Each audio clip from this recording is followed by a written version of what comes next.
de santé.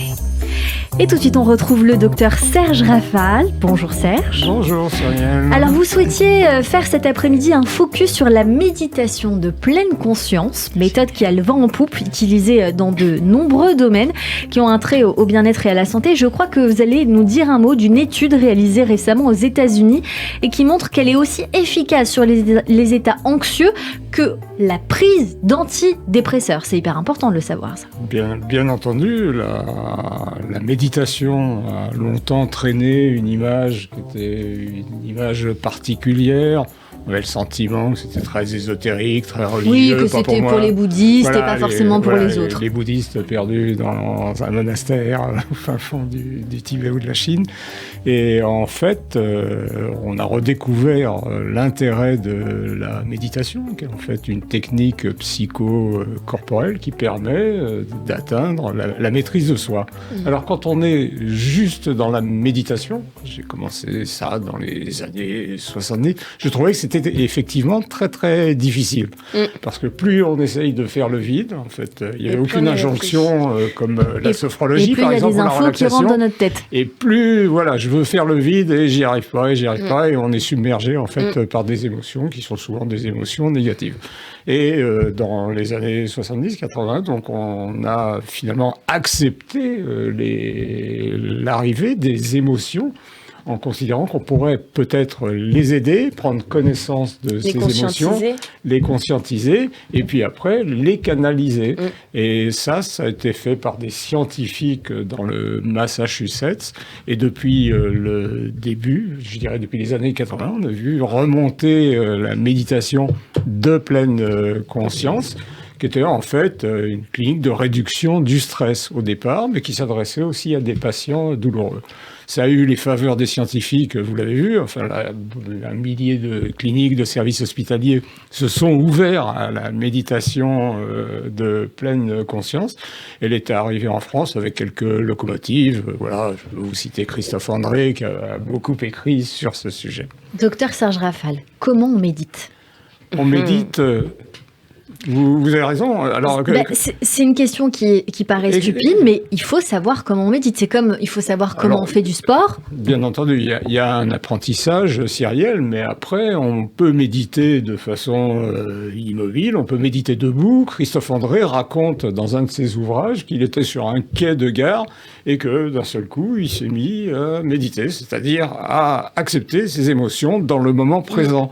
Et ça, c'est vraiment très très important. Vous avez évoqué tout à l'heure le bien-être, le moment présent. C'est ça, la théorie est très facile, mais dans la pratique, c'est beaucoup plus compliqué. Vous méditez, vous Léa ? J'essaye, mais ça devient... En fait, c'est une maîtrise de soi-même. Et pour ça, il faut énormément de concentration. Difficile avec 2 enfants en bas âge. Pas évident. Alors, c'est essayer de ne pas fuir la réalité, c'est d'accepter les pensées, parce qu'on est tous traversés par des pensées souvent négatives, et automatiques et qui vont se mettre en place et qu'on n'arrive pas à chasser. Et la méditation de pleine conscience dit, voilà, vous allez les accepter et en les acceptant et en pratiquant cet exercice, vous posiez la question tout à l'heure, Cyrielle, je vous ai répondu, on peut le faire n'importe où. Évidemment, au début, c'est plus simple de le faire sur un siège, bien installé, les pieds ancrés sur le sol, les bras sur les cuisses, commencer à respirer, parce que la respiration est la base de toutes les techniques psychocorporelles. Et à partir de là, on commence à sentir soit les sensations qui viennent et on les canalise, soit on arrive après, avec de l'entraînement, pas tout seul, à les contrôler. Alors justement, la méditation, est-ce que ça doit se faire sans bruit, ou on doit, et c'est une obligation, de se faire accompagner, enfin rien n'est jamais obligé, mais où c'est préférable de se faire accompagner par des musiques d'ambiance qu'on peut retrouver notamment sur les réseaux d'écoute, où on se fait accompagner. Il y a beaucoup d'applications. Aussi, tout à fait. Au début, on va être bien entendu traversé par des pensées parasites, gêné par le moindre bruit, et on considère qu'on doit pouvoir se maîtriser, qu'on doit pouvoir méditer dans un stade avec 80 000 spectateurs, près d'un marteau-piqueur, mais là c'est vraiment l'expertise. Mais arriver à s'isoler, ce que font, là il y a actuellement le mondial, ce que font les joueurs. Je ne veux pas dire qu'ils méditent sur le terrain, mais ils arrivent à s'isoler de l'environnement environnement et avec l'habitude de la méditation, vous arrivez à vous isoler quand même du monde extérieur. Docteur Serge Rafal, est-ce qu'il y a un temps recommandé pour méditer ? Non, il n'y a pas de temps, Cyrielle. Ce qui est important, c'est de le faire très très très régulièrement. Des expériences d'imagerie ont été pratiquées et ont montré qu'un certain nombre de zones du cerveau, là on ne va pas rentrer dans l'anatomie, mais plus elles étaient stimulées, voilà, plus elles sont stimulées, plus voilà, vous allez en profiter. Par exemple, dans l'apprentissage, un gamin qui apprend à jouer du piano, qui apprend du violon, va développer certaines aires.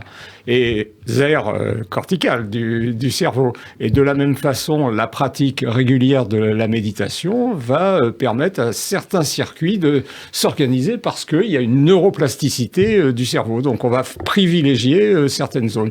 Une expérience qui a été faite, Cyrielle, qui est très intéressante, sur les taxis, les chauffeurs de taxi londoniens, eh bien, ils ont une zone qui est beaucoup plus grande que ceux qui ne le font pas, et ça leur permet de se repérer très rapidement dans leur taxi.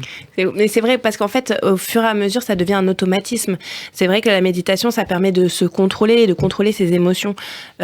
Aujourd'hui, quelqu'un qui pratique la méditation le plus souvent possible, tout d'un coup, sans s'en rendre compte, face à une situation où il perdrait ses gonds, et ben, tout d'un coup, il va se recentrer et va se dire, bon, là, j'arrive à analyser la situation, à prendre du recul et à gérer justement tout ce qui pourrait être émotionnel. J'allais vous demander les bienfaits, docteur Serge Rafal. Je crois que Léa nous a bien répondu. Est-ce qu'il y a quelque chose à ajouter ? Tout à fait. Non. Cette méthode avait été décrite pour le stress. Elle est utilisée, bien évidemment, pour la douleur. Elle est utilisée pour des angoisses. Elle est utilisée pour pouvoir canaliser ses pensées négatives dans le moment présent. Je crois qu'il faut vraiment insister sur le moment présent. En conclusion, docteur Serge Rafal, faut méditer. En conclusion, faut méditer, faut profiter du temps présent.